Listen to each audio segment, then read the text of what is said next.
पुत्रवधू लक्ष्मणा,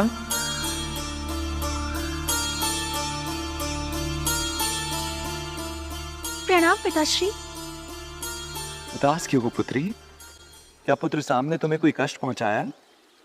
नहीं नहीं। तो फिर क्या है जो मेरी बंसी के सुर भी तुम्हें लुभा नहीं रहे?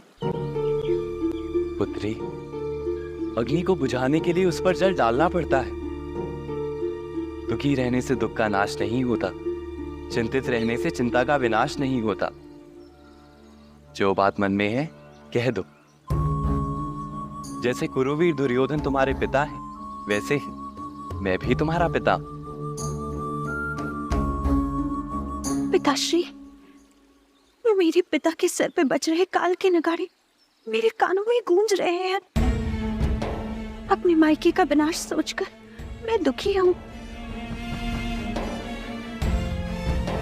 समझा, तुम कुरुक्षेत्र में होने जा रहे युद्ध को लेकर चिंतित हो।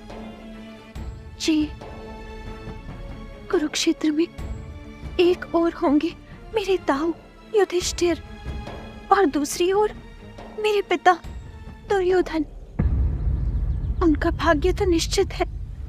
भाग्य? भाग्य क्या है पुत्री? अग्नि जलाती ये उसका कर्म, तो स्वयं उसमें जलते रहना उसका भाग्य। जल का कर्म है जीवन देना, परंतु कभी कभी कीचड़ बनना उसका भाग्य।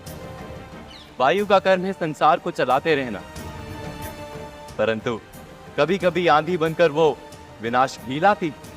इस संसार का प्रत्येक व्यक्ति अपने कर्मों से अपना भाग्य बनाता और बिगाड़ता है, और तुम्हारे पिता दुर्योधन भी अपने कर्मों से अपना भाग्य बनाएंगे पुत्री। नहीं पिताश्री, ये सब कहने सुनने की बातें हैं। संसार जानता है, मैं कब से सुनती आ रही हूँ कि आप भगवान हैं। आप जो चाहेंगे वही होगा। यतः कृष्ण ततो जय, कि जिस पक्ष में आप होंगे जीत उसी की होगी। आप आज मुझे वचन दीजिए कि इस युद्ध में आप मेरे पिता का साथ देंगे और उन्हीं के पक्ष में रहेंगे। पुत्री, तुम्हारा अपने पिता और अपने कुल का हित सोचना उचित है, किंतु मैं किसका साथ दूं और किसका साथ ना दूं, ये निश्चित करना मेरे हाथ में नहीं है पुत्री। नहीं पिताश्री नहीं, आज आपकी ये गोल गोल बातें मुझे नहीं सुननी है। होता तो वही है जो आप चाहते हैं, वही बचता है जिसको आप बचाते हैं, वही जीता है जिसको आप जिताते हैं। मैं जानती हूँ कि अर्जुन चाचा आपके मित्र हैं, सुभद्रा चाची आपकी बहन है,